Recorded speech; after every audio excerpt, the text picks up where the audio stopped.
നെടുങ്കയമെന്ന ഈ വിനോദസഞ്ചാര കേന്ദ്രം ഡോസൻ എന്ന സായിപ്പിന്റെ മരണവുമായി ബന്ധപ്പെട്ട് നിഗൂഢത നിറഞ്ഞ ഒത്തിരിയേറെ ദുരൂഹതകളുടെ കൂമ്പാരമാണിന്നും.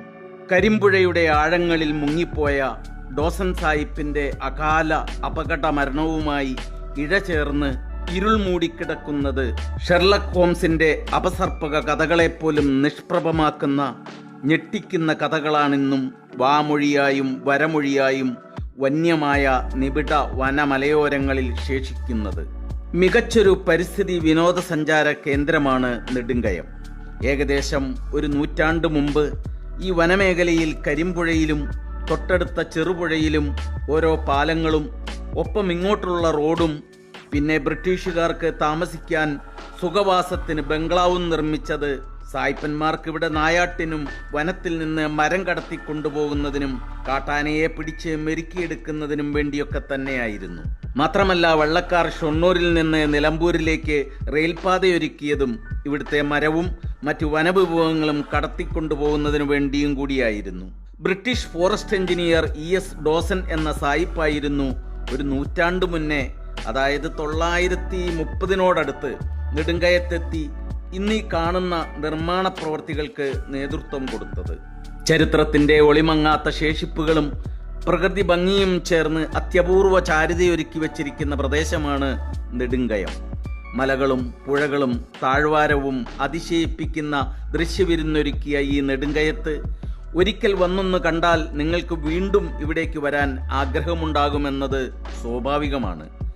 എന്നാൽ ജീവിതത്തിൽ ഒരിക്കലെങ്കിലും ഈ മനോഹര തീരത്തൊന്നെത്തി ഇവിടെയെല്ലാം ഓടി നടന്നൊന്ന് കാണാതിരുന്നാൽ പിന്നെ നിങ്ങളുടെ ജീവിതയാത്രയ്ക്ക് എന്ത് പ്രയോജനം?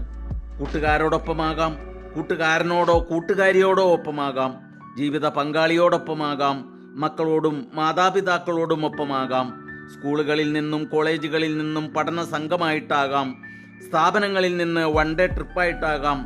എന്തായാലും ഓർമ്മയുടെ പുസ്തകത്തിൽ അവിസ്മരണീയമായ ഒരു യാത്രാനുഭവമായി കുറിച്ചിടാൻ ഇതൊക്കെ എമ്പാടും മതി. നെടുങ്കയത്തേക്ക് എത്തിച്ചേരാൻ നിലമ്പൂരിൽ നിന്ന് 18 കിലോമീറ്ററോളം ദൂരം യാത്ര ചെയ്യണം. ഏത് വാഹനവും ഓടുന്ന നല്ല റോഡ്. ഏകദേശം ഒരു നൂറ്റാണ്ട് മുമ്പ് ES ഡോസൻ എന്ന അന്നത്തെ ഫോറസ്റ്റ് എഞ്ചിനീയറാണ് കരിമ്പുഴയ്ക്ക് കുറുകെ ഉരുക്കിന്റെ 2 ഗഡർ പാലങ്ങൾ പണിതത്. ഒന്നാം പാലത്തിനടുത്തുള്ള പ്രവേശന കവാടത്തോട് ചേർന്ന് ഡോസന്റെ പ്രതിമ സ്ഥാപിച്ചിട്ടുണ്ട്. തൊട്ടടുത്തുള്ള ടിക്കറ്റ് കൗണ്ടറിൽ നിന്ന് ടിക്കറ്റ് എടുക്കണം. പിന്നെ ഇരുവശങ്ങളിലുമുള്ള മനോഹരമായ തേക്ക് പ്ലാന്റേഷന് നടുവിലൂടെ ആസ്വദിച്ചുകൊണ്ട് അങ്ങനെ മുന്നോട്ട് വന്ന വാഹനത്തിൽ തന്നെ നമുക്ക് പോകാം. ചെറിയ കുറുമ്പൻ കുട്ടിയാനകളോടൊപ്പമുള്ള പൊതുവെ ശല്യക്കാരല്ലാത്ത കാട്ടാനക്കൂട്ടത്തെ മിക്കപ്പോഴും വഴിക്കിരുവശങ്ങളിലും കണ്ടുകൊണ്ടാകാം വിനോദയാത്രയെന്നോ പഠനയാത്രയെന്നോ നമുക്കിഷ്ടമുള്ള പേരിട്ട് വിളിക്കാവുന്ന സന്തോഷം പകർന്നു നൽകുന്ന ഈ മനോഹര യാത്ര. ഇവിടെ പുതിയ ബാച്ച് റിക്രൂട്ട്മെന്റിൽപ്പെട്ട വനപാലകർക്ക് പരിശീലനവും കൊടുക്കുന്നുണ്ട്. ഡോസൻ സായിപ്പ് 1933 നിർമ്മിച്ച ഈ 2ാം പാലത്തിനടുത്ത് വരെയേ സഞ്ചാരികളുടെ വാഹനം അനുവദിക്കൂ.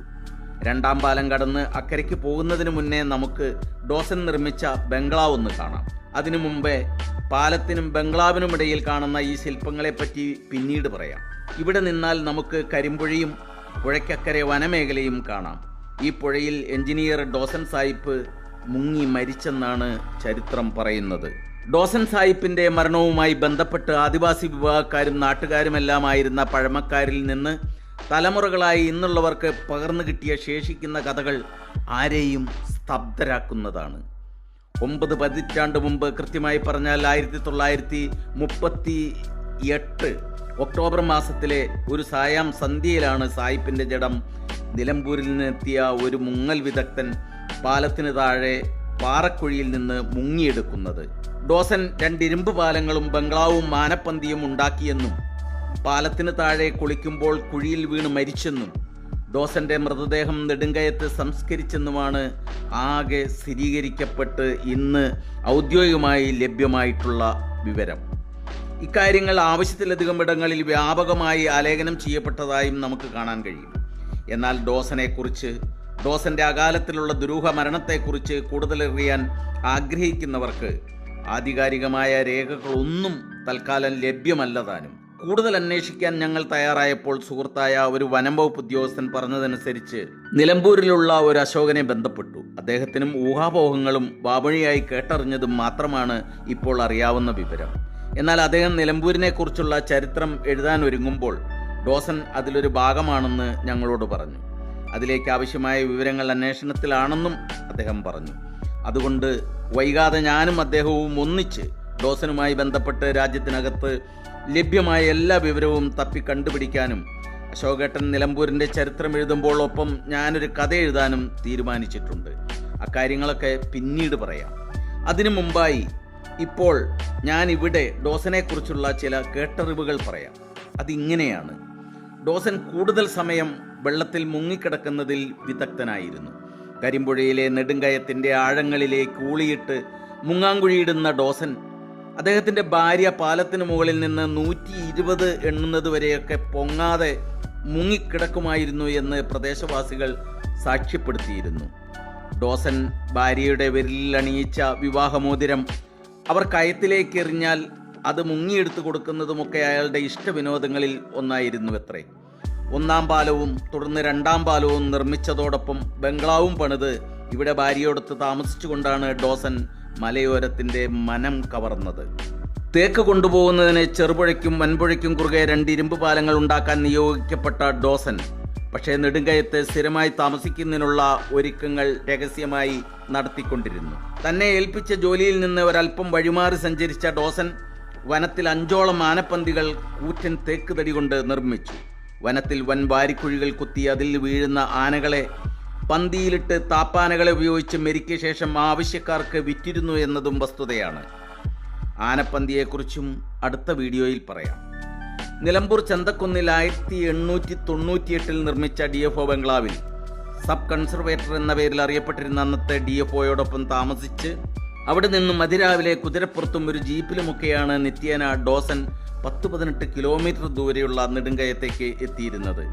അങ്ങനെ ജോലി ചെയ്തും ചെയ്യിപ്പിച്ചും ഡോസൻ സാഹിബ് ബ്രിട്ടനും ഇണ്ടിക്കും മലബാറിനും ഒപ്പം നെടുങ്കയം, കരുളായി, നിലമ്പൂർ മേഖലകൾ ഉൾപ്പെടുന്ന കോഴിക്കോട് ഡിസ്ട്രിക്റ്റിനും നാട്ടുകാർക്കും ഏറെ പ്രിയങ്കരനായി.